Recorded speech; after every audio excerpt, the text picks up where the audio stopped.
উলামায়ে কেরাম যে আল্লাহকে ভয় করে এর বাস্তব প্রমাণ হলো দেশ স্বাধীন হয়েছে 54 বৎসর হয়েছে। এই 54 বৎসরের মধ্যে কোন আলেমের বিরুদ্ধে সন্ত্রাসী মামলা নাই, কোন আলেমের বিরুদ্ধে চাঁদাবাজির মামলা নাই, কোন আলেমের বিরুদ্ধে জনগণের সম্পদ লুণ্ঠন করে বিদেশে জমা করার মামলা নাই। এই দেশের উলামায়ে কেরাম যত সরকার পরিবর্তন হয়েছে, উলামায়ে কেরাম দেশে ছিলেন, দেশে আছেন। যারা জনগণের সম্পদ লুণ্ঠন করে ক্ষমতা যাওয়ার পরে হাতের অন্ধ করে দেশ থেকে পালাইতে বাধ্য হয়। মুসলমানের চোখের মধ্যে খ্রিস্টানদের চশমা, বেঈমানদের চশমা থাকার কারণে মুসলমান আল্লাহ প্রদত্ত সম্মানকে অসম্মান মনে করে আর অসম্মানকে সম্মান মনে করে। মাদ্রাসার তালিবুল ইলম উলামায়ে কেরামের হয়তো সীমিত বেতন, বাড়ি নাই, গাড়ি নাই, কিন্তু এক নাম্বার আল্লাহর অভিশাপ থেকে মুক্ত। এই দেশের মতো মাদ্রাসা পৃথিবীর জমিনে নাই। পৃথিবীর সবচেয়ে বেশি মাদ্রাসা এই আমার জমি, বাংলার জমিনে।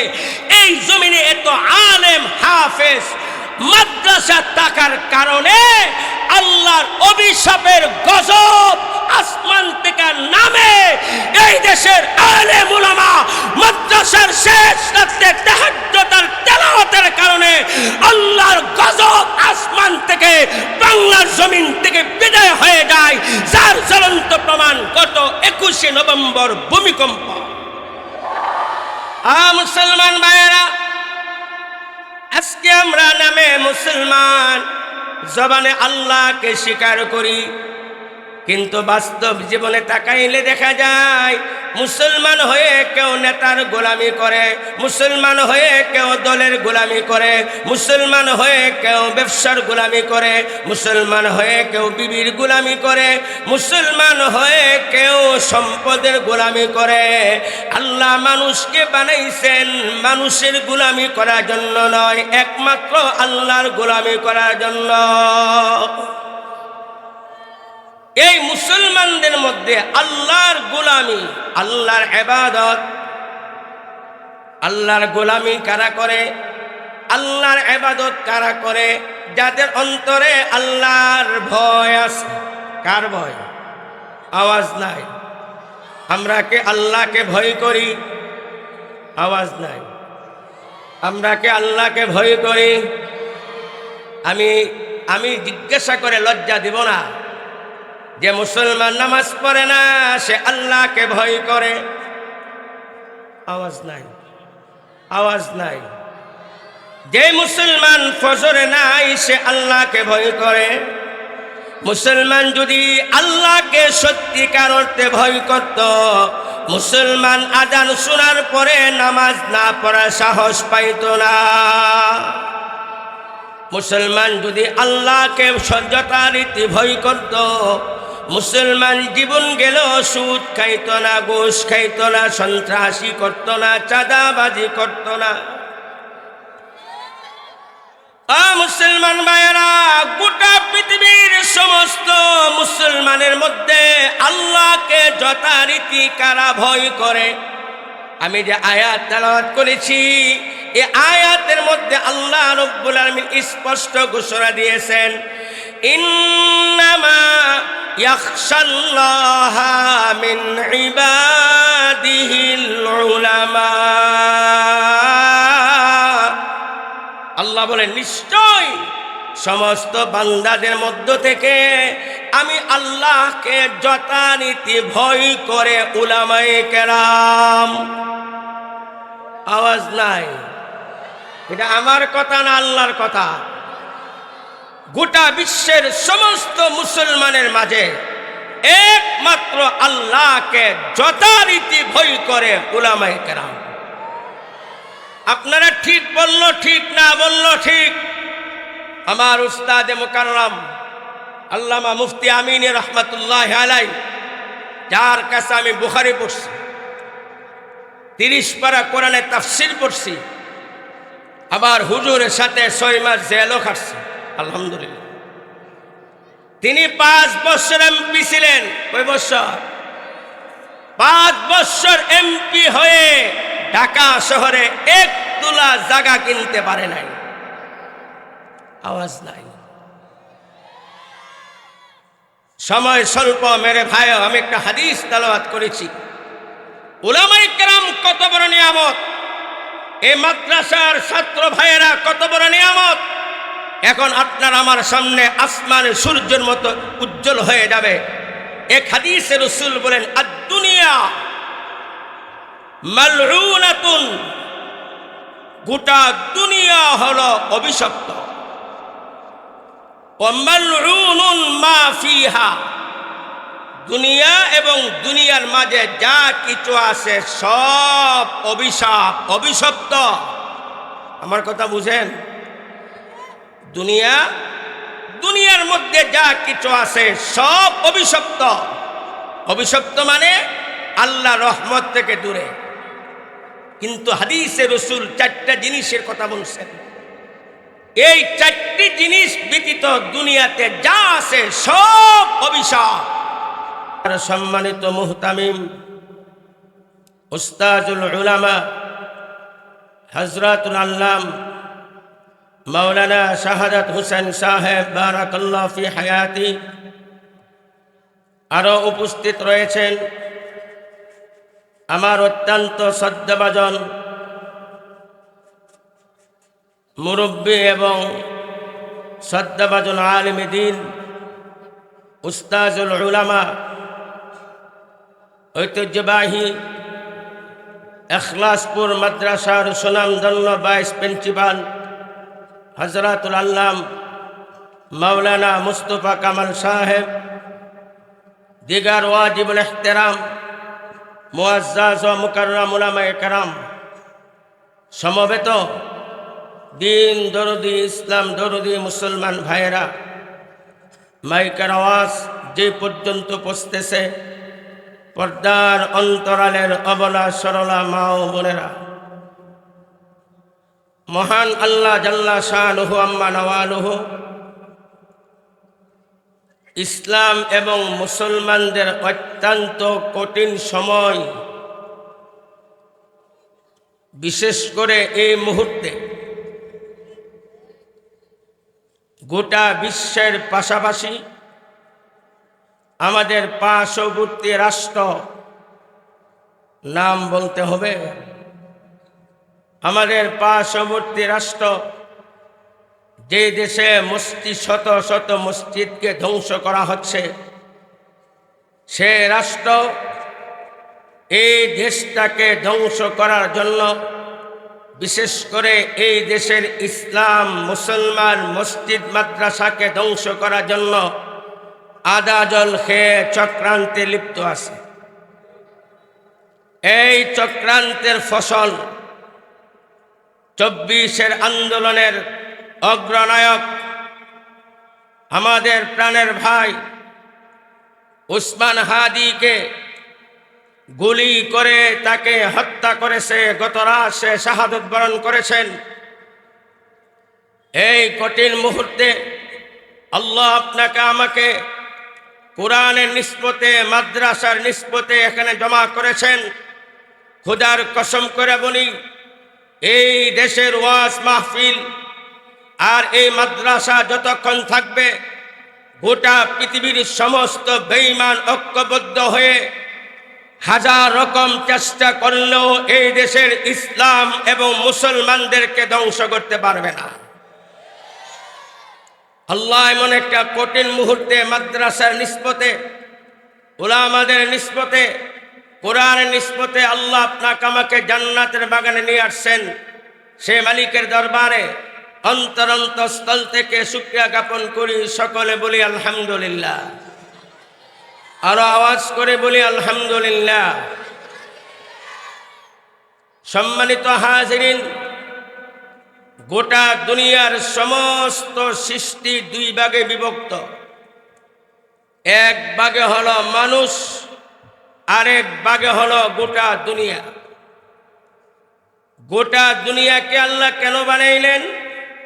আল্লাহ কালামে পাকে নিজেই ঘোষণা দিয়েছেন, আল্লাহ বলেন খালাকালাকুম মা ফিল আরদি জামিয়া, জমিনে যা কিছু আছে সব কিছু আমি আল্লাহ তোমাদের জন্য সৃষ্টি করেছি। ব্যাখ্যা করার সময় নাই। গোটা আসমান জমিনকে আল্লাহ বানাইছেন আপনার আমার খেদমত করার জন্য। আর আপনাকে আমাকে আল্লাহ কেন বানাইলেন? আল্লাহ অন্য আয়াতে বলেন, মা খালাকতুল জিন্না ওয়াল ইনসা ইল্লা লিয়াবুদুন।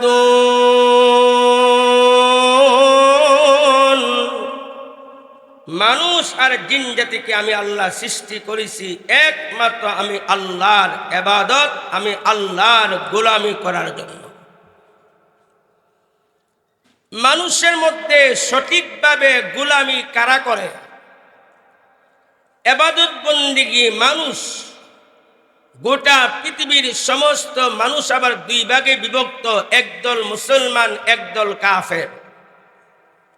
কাফের বেঈমান আল্লাহর গোলামি করে না, তারা শয়তানের গোলামি করে। আমরা মুসলমানরা কার গোলামি করি? আওয়াজ নাই, আওয়াজ নাই। বাস্তবিক করি, বাস্তবিক করি।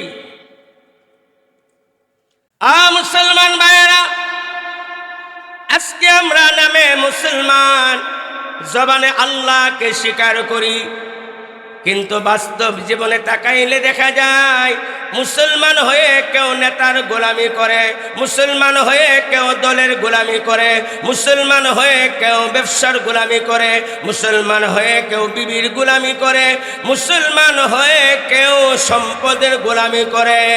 আল্লাহ মানুষকে বানাইছেন মানুষের গোলামি করার জন্য নয়, একমাত্র আল্লাহর গোলামি করার জন্য। এই মুসলমানদের মধ্যে আল্লাহর গোলামি, আল্লাহর ইবাদত, আল্লাহর গোলামি কারা করে? আল্লাহর ইবাদত কারা করে? যাদের অন্তরে আল্লাহর ভয় আছে। কার ভয়? আওয়াজ নাই। আমরা কে আল্লাহকে ভয় করি? আওয়াজ নাই। আমরা কে আল্লাহকে ভয় করি? আমি জিজ্ঞাসা করে লজ্জা দিব না যে মুসলমান নামাজ পড়ে না সে আল্লাহকে ভয় করে। আওয়াজ নাই, আওয়াজ নাই। যে মুসলমান ফজরে নাই সে আল্লাহকে ভয় করে। মুসলমান যদি আল্লাহকে সত্যিকার অর্থে ভয় করত, মুসলমান আজান শোনার পরে নামাজ না পড়ার সাহস পাইত না। মুসলমান যদি আল্লাহকে যথারীতি ভয় করত, মুসলমান জীবন গেল সুদ খাইত না, ঘুষ খাইত না, সন্ত্রাসী করত না, চাঁদাবাজি করত না। মুসলমান ভাইয়েরা, গোটা পৃথিবীর সমস্ত মুসলমানের মধ্যে আল্লাহকে যথারীতি কারা ভয় করে? আমি যে আয়াত তেলাওয়াত করেছি, এই আয়াতের মধ্যে আল্লাহ রাব্বুল আলামিন স্পষ্ট ঘোষণা দিয়েছেন, ইন্নামা ইয়াখশাল্লাহা মিন ইবাদিহিল উলামা। আল্লাহ বলেন, নিশ্চয় সমস্ত বান্দাদের মধ্য থেকে আমি আল্লাহকে যথারীতি ভয় করে উলামায়ে কেরাম। আওয়াজ নাই। এটা আমার কথা না আল্লাহর কথা। গোটা বিশ্বের সমস্ত মুসলমানের মাঝে একমাত্র আল্লাহকে যথারীতি ভয় করে উলামায়ে কেরাম। আপনারা ঠিক বলল ঠিক, না বলল ঠিক। উলামায়ে কেরাম যে আল্লাহকে ভয় করে এর বাস্তব প্রমাণ হলো, দেশ স্বাধীন হয়েছে 54 বৎসর হয়েছে। এই 54 বৎসরের মধ্যে কোন আলেমের বিরুদ্ধে সন্ত্রাসী মামলা নাই, কোন আলেমের বিরুদ্ধে চাঁদাবাজির মামলা নাই, কোন আলেমের বিরুদ্ধে জনগণের সম্পদ লুণ্ঠন করে বিদেশে জমা করার মামলা নাই। এই দেশের উলামায়ে কেরাম, যত সরকার পরিবর্তন হয়েছে, উলামায়ে কেরাম দেশে ছিলেন, দেশে আছেন। যারা জনগণের সম্পদ লুণ্ঠন করে ক্ষমতা যাওয়ার পরে হাতের অন্ধ করে দেশ থেকে পালাইতে বাধ্য হয়। আমার উস্তাদে মুকাররম আল্লামা মুফতি আমিন রহমতুল্লাহ আলাই, যার কাছে আমি বুখারী পড়ছি, 30 পারা কোরআনে তাফসীর পড়ছি, আবার হুজুরের সাথে 6 মাস জেলও খাটছি, আলহামদুলিল্লাহ। তিনি 5 বছর এমপি ছিলেন। কয় বছর? 5 বছর এমপি হয়ে ঢাকা শহরে 1 তুলা জায়গা কিনতে পারে নাই। আওয়াজ নাই। সময় স্বল্প মেরে ভাই, আমি একটা হাদিস তেলাওয়াত করেছি। উলামায়ে কেরাম কত বড় নিয়ামত, এই মাদ্রাসার ছাত্র ভাইয়েরা কত বড় নিয়ামত। এখন আপনার আমার সামনে আসমান সূর্যের মতো উজ্জ্বল হয়ে যাবে। এক হাদিসে রাসূল বলেন, আদ-দুনিয়া মালউনাতুন, গোটা দুনিয়া হলো অভিশপ্ত। ওয়া মালউনুন মা ফিহা, দুনিয়া এবং দুনিয়ার মাঝে যা কিছু আছে সব অভিশাপ, অভিশপ্ত। আমার কথা বুঝেন? দুনিয়া, দুনিয়ার মধ্যে যা কিছু আছে সব অভিশপ্ত। অভিশপ্ত মানে আল্লাহ রহমত থেকে দূরে। কিন্তু হাদিসে রাসূল 4টা জিনিসের কথা বলছেন। এই 4টি জিনিস ব্যতীত দুনিয়াতে যা আছে সব অভিশাপ। রাসূল বলে, ইল্লা যিকরুল্লাহ, দুনিয়ার সবকিছু অভিশপ্ত, আল্লাহ রহমত থেকে দূরে। কিন্তু 4টা জিনিস অভিশাপ থেকে মুক্ত। 1 নম্বর হলো আল্লাহর জিকির। সুবহানাল্লাহ। কার জিকির? বলেন না কার জিকির? একটু জিকির করেন না, আল্লাহ আল্লাহ। আওয়াজটা হয় নাই, আল্লাহ আল্লাহ, আল্লাহ আল্লাহ। এই 1 নাম্বার। 2 ওয়ামা ওয়ালাহু, 2 নম্বর হলো ওই সমস্ত নেক আমল, যে নেক আমল আল্লাহর জিকির, আল্লাহর স্মরণের নিকটবর্তী। দুনিয়ার সব অভিশপ্ত, আসমান জমিনে যা কিছু আছে, দুনিয়াতে যা কিছু আছে সব অভিশপ্ত। 1 নম্বর আল্লাহর জিকির, 2 নম্বর হলো আল্লাহর জিকির নিকটবর্তী, 2 নম্বর হলো ওই সমস্ত নেক আমল, যে নেক আমলগুলি আল্লাহর পছন্দ। মুসলমান, 2 নম্বর হলো আল্লাহর বিধান পালন করা, নামাজি ব্যক্তি আল্লাহর অভিশাপ থেকে মুক্ত। নামাজি ব্যক্তি আল্লাহর অভিশাপ থেকে মুক্ত। হালাল ব্যবসাকারী আল্লাহর অভিশাপ থেকে মুক্ত। 2 নম্বর হলো ওই সমস্ত আমল, যে আমলগুলি আল্লাহর স্মরণকে, আল্লাহর স্মরণে নিকটবর্তী করে, আল্লাহর পছন্দিত আমল। এই হলো 2 নম্বর, এরা হলো আল্লাহর অভিশাপ থেকে মুক্ত। 3 নম্বর রাসূল বলেন, ও মুতাআল্লিমুন, 2 নম্বর হলো যারা ইলমে দ্বীন শিক্ষা গ্রহণ করে। গোটা বাংলাদেশের সমস্ত মাদ্রাসা ছাত্র, তাদেরকে বলা হয় মুতাআল্লিমুন। এই যে আপনার সন্তান মাদ্রাসায় পড়ে, এই সন্তানগুলি আল্লাহর অভিশাপ থেকে মুক্ত। সুবহানাল্লাহ নাই? সুবহানাল্লাহ আসবে, কিছুক্ষণ পরে আসবে, টের পাবেন এই মাদ্রাসাগুলি যে কত বড় নিয়ামত। 4 নম্বর হলো আলিমুন, রাসূল বলে আলেম উলামা আল্লাহর অভিশাপ থেকে মুক্ত। আল্লাহু আকবার বলেন। আপনারা কি আল্লাহর অভিশাপের মধ্যে থাকতে চান? আওয়াজ নাই। মুসলমান, মনে মনে প্রশ্ন আসতে পারে, হুজুর আপনি যে বললেন আমরা অভিশাপের মধ্যে আছি, বুঝি আমরা তো বুঝি না। বুঝেন না? আজকে মুসলমানের ঘরে খাবারের অভাব নাই, মুসলমানের ঘরে টাকার অভাব নাই, কিন্তু মুসলমানের স্বামী স্ত্রীর মধ্যে মিল নাই। এটা কি রহমতের আলামত না অভিশাপের আলামত? সন্তান, মাতা পিতা মাতার গাম পায়ে ফেলে পরিশ্রম করে সন্তানকে বড় বড় শিক্ষিত বানায়, বিদেশ পাঠায়া লক্ষ লক্ষ টাকার মালিক বানায়। ওই সন্তান বড় হয়ে আব্বা আব্বা আম্মাকে চিনে না, আব্বা আম্মাকে বৃদ্ধাশ্রমে রেখে আসে, এটা কি রহমতের আলামত না অভিশাপের আলামত? আরো জোরে। ক্ষমতা গিয়ে গোটা দেশটাকে নিজের মতো সাজায়, ক্ষমতা গিয়ে দেশটাকে নিজের মতো সাজা, মেম্বার থেকে শুরু করে প্রেসিডেন্ট পর্যন্ত নিজের দলের লোক, এরপরও 45 মিনিটে বাঁকতে হয়, আওয়াজ নাই। এটা কি রহমতের আলামত না অভিশাপের আলামত? মুহাম্মদ রাসূলুল্লাহ সাল্লাল্লাহু আলাইহি সাল্লাম 1450 বছর আগে ঘোষণা দিয়েছেন, আর দুনিয়া মালউনা, দুনিয়া অভিশপ্ত।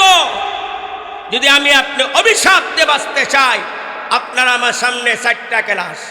কটা ক্লাস? আশ্চর্য হলো এই 4টে ক্লাসের মধ্যে 2টে ক্লাস হলো মাদ্রাসায়। আল্লাহু আকবার বলে না? 2টে ক্লাস কোথায়? 2টে ক্লাস কোথায়?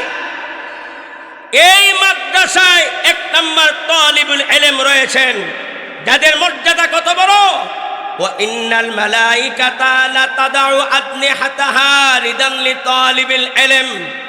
আমার দিকে তাকান, হাদিসে ব্যাখ্যা 2 রকম, আমি একটা ব্যাখ্যা করতেছি। ও মুসলমান, চতুর্দিকে সারা দুনিয়াতে হাজার হাজার ফেরেশতাগণ আল্লাহর বিভিন্ন দায়িত্বরত। ফেরেশতাদের পাখা আছে, কি আছে? তারা পাখা ছড়াইয়া দাঁড়াইয়া থাকে। আপনি মাদ্রাসার একজন তালিবুল ইলম, তার বয়স 4 বছর হোক, 5 বছর হোক, 6 বছর হোক, 10 বছর হোক, ওই ছাত্র যখন রাস্তা দিয়ে হেঁটে যায়, আমার দিকে তাকান, আল্লাহর ফেরেশতারা তার সম্মানে তাদের পাখাগুলি সেকেন্ডের মধ্যে নত করে ফেলে। আল্লাহু আকবার হয় নাই? ফেরেশতারা পাখা নত করে সম্মান করে, অথবা ফেরেশতারা তাদের পাখাগুলি তালিবুল ইলমের পায়ের নিচে বিছায়া দেয়।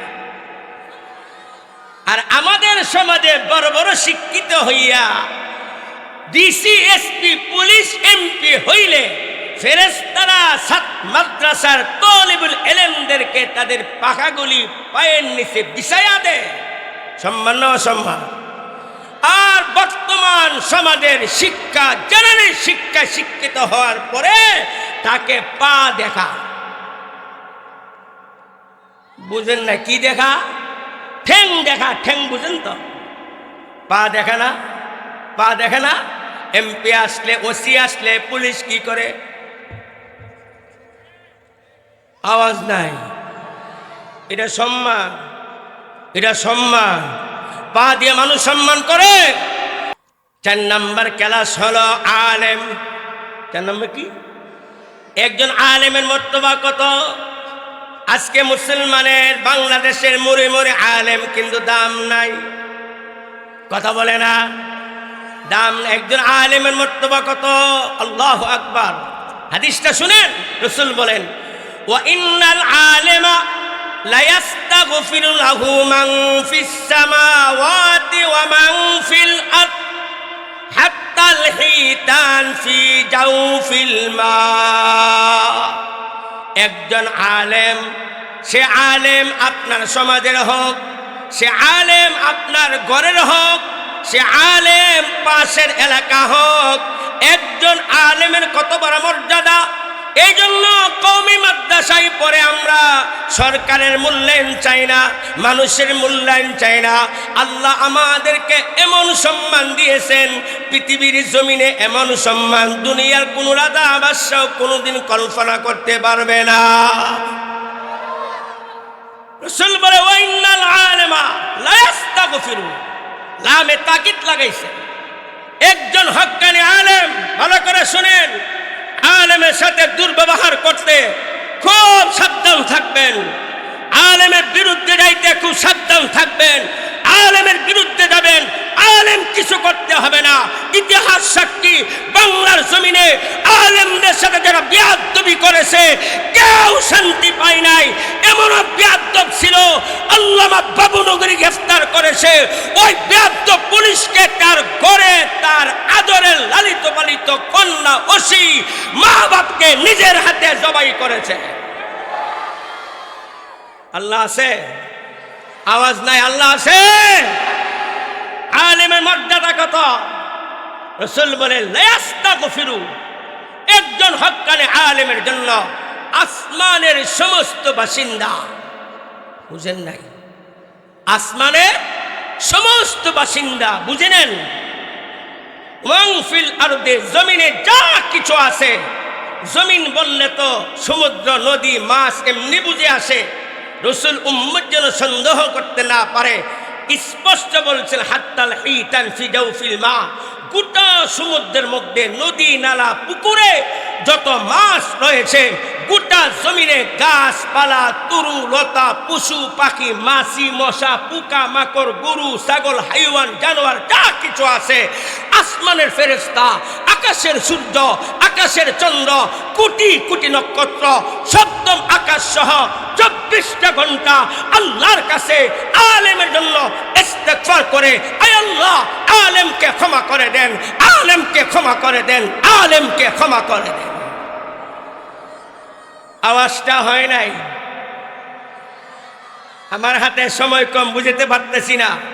24টা ঘন্টা আলেমের জন্য গোটা দুনিয়া ইস্তেগফার করতে থাকে। মুহাদ্দিসিন কেরাম ব্যাখ্যা করেছেন আলেমের জন্য ইস্তেগফার করার তাদের কি শর্ত। মুহাদ্দিসিন কেরাম ব্যাখ্যা করেছেন একজন আলেম দুনিয়াতে থাকলে জমিনে এলেম থাকবে, যতদিন পর্যন্ত জমিনে এলেম থাকবে মানুষের অন্তরে ঈমান থাকবে।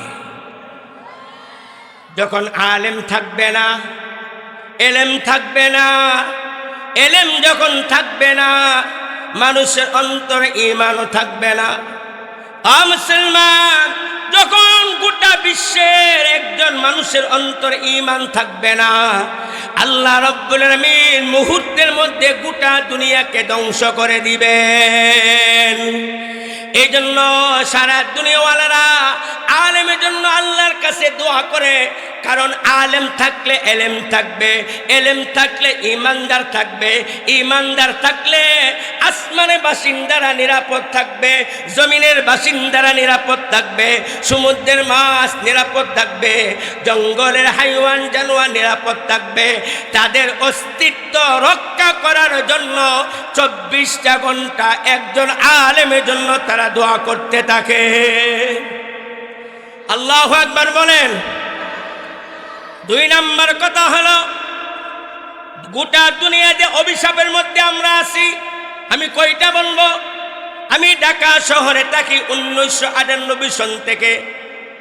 আপনারা লক্ষ্য করেন ঢাকা শহর বাড়িওয়ালা গাড়িওয়ালা দেখেন না, বাজারও গাড়ি নিয়ে গ্রামে আসে। খবর নিয়ে দেখেন কত বাড়িওয়ালা রাতের বেলা বিবির সাথে ঘুমাইতে পারে না, কত বাড়িওয়ালা একটি মাত্র ছেলের জন্য তার ইজ্জত সম্মান সব ধ্বংস হয়ে যাচ্ছে। কত বাড়িওয়ালার ছেলে মা বাপের বুকে গুলি চালায়, আমাকে নিশার টাকা দাও। কত বাড়িওয়ালা ক্ষমতাওয়ালাকে সন্তান নিশার টাকা চায়া না পাওয়ার কারণে ওই সন্তান হইয়া মা বাপের বুকের মধ্যে গুলি চালায়। মুসলমান ভাইরা, এখন সার কথা বুঝেন। আমি আপনি যদি আল্লাহর অভিশাপ থেকে বাঁচতে চাই, আমি আপনি যদি 24টা ঘন্টা আল্লাহর রহমত পেতে চাই, আমি আরেকটা হাদিস শোনাই। রাসূল উম্মতকে 4টা ক্লাস বলছেন। কয়টা ক্লাস? আপনারা কি সর্বদাই আল্লাহর রহমত পেতে চান?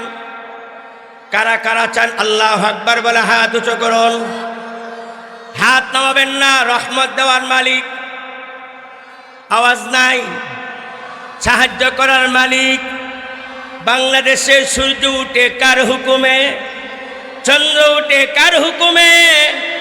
বাতাস আসে কার হুকুমে? নদী নালা জোয়ার বাতাস আসে কার হুকুমে? জমিনে ফসল দেন কে?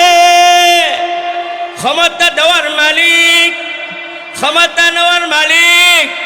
জোরে বলেন আল্লাহু আকবার, আল্লাহু আকবার। হাত নামান। এই যে আলেম আর ছাত্র, তারা আল্লাহর অভিশাপ থেকে মুক্ত।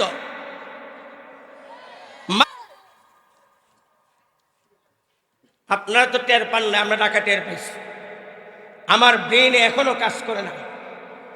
আমার 5 সন্তান সহ আমি ওই দিন বাসায় ছিলাম। আমার 11 তলা বিল্ডিং, আমি ঘুমন্ত ছিলাম। 10:40 ভূমিকম্পে আমার বিল্ডিং এর ঝাঁকুনিতে, আমার খাটের ঝাঁকুনিতে আমার ঘুম ভাঙছে। খুদার কসম করে বলি, এমন ঝাঁকুনি যদি অন্য কোনো দেশে হইতো, একটি বিল্ডিংও থাকতো না। আল্লাহ ঝাঁকুনি দিয়েছেন এই দেশের আলেম উলামা, মসজিদ মাদ্রাসার কারণে আল্লাহর গজব থেকে সুরক্ষা করে নাই। বিগত 19 আর 20 সনে গোটা বিশ্বের সমস্ত পরাশক্তিকে আমার আল্লাহ করোনা দিয়ে ধ্বংস করে দিয়েছেন। এই দেশের মাদ্রাসা আলেম উলামার কারণে করোনার সময় এই দেশটাকে আল্লাহ মায়ের কোলে রাখছে। রাসূল বলেন, কোন আপনার রহমত চান? আওয়াজ নাই। রহমত পাইতে হলে পরকালে নাজাত পেতে চান, জাহান্নামতে নাজাত পেতে চান, ক্লাস হলো 4টা। কয়টা? আরো জোরে। 5 নাম্বার কোনো ক্লাস নাই। 1 নাম্বার রাসূল বলে, কোন আলেমান, তুমি সম্ভব হলে আলেম হও। সুবহানাল্লাহ। দুনিয়াতে রহমত পাওয়ার 1 নাম্বার ক্লাস হলো আলেম। পরকালে জাহান্নামের আগুন থেকে মুক্তি পাওয়ার, জান্নাতে যাওয়ার 1 নাম্বার, নবীদের পরে 1 নাম্বার দল হলো আলেমের দল। আল্লাহু আকবার বলেন। রাসূল বলে, কোন আলেমান, সম্ভব হলে আলেম হও। আও মুতাআল্লিমান, আলেম হতে পারলা না, আলেমের ছাত্র হও। তাও পারলা না, রাসূল সুযোগ করে দিয়েছেন, মুস্তামিআন, আলেমের কথা শুনে শুনে আমল করো। আমরা কি আলেমের কথা শুনি? আওয়াজ নাই। শুনেন না? আপনারা কি আলেমের কথা শুনেন না? শুনেন দিকে এখানে আসছেন। যারা শুনে না, সাতপন্থী, তারা এখানে নাই। আওয়াজ নাই। এই সাতপন্থীরা আলেমের বিদ্বেষ, আলেমের দুশ্মন। চিনে রাখেন এদেরকে। রাসূল বলে, 3 নাম্বার মুস্তামিয়ান, তোমার 3 নাম্বার সিরিয়াল হলো আলেম হতে পারলা না, আলেমের ছাত্র হইতে পারলা না।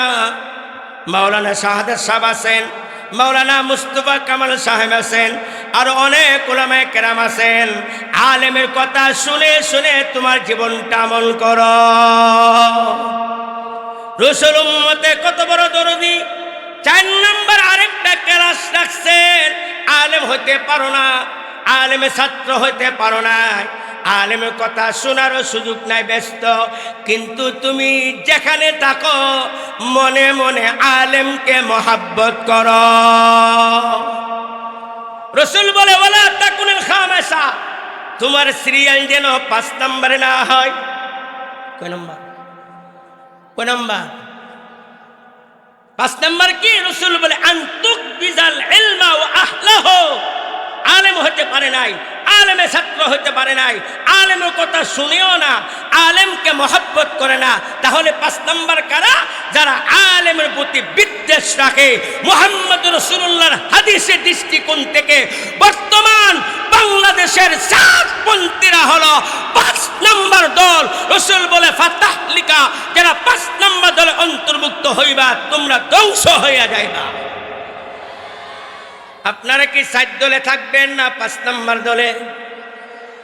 ও মুসলমান, আমি প্রসঙ্গরে গুটাই নিয়ে আসছি। আলেম উলামা, ছাত্র আলেমের সাথে যাদের সম্পর্ক আছে, বিশেষ করে যাদের ঘরে আলেম আছে, তাদের ঘরটা জান্নাত। তাদের ঘরটা, বলেন না তাদের ঘরটা। ও ও মুসলমান, ও মুরব্বী বাবারা, কেমনে বুঝাবো? এখানে জিজ্ঞেস করলে লজ্জা পাবেন, অনেকে দাঁড়াবেন, আমি জিজ্ঞাসা করব না। এখানে এমনও বাবা আছে তার ছেলে মেয়ে ছেলেরা তার খবর রাখে না। না, আমি নোয়াখালী কোনায় কোনায় ঘুরি,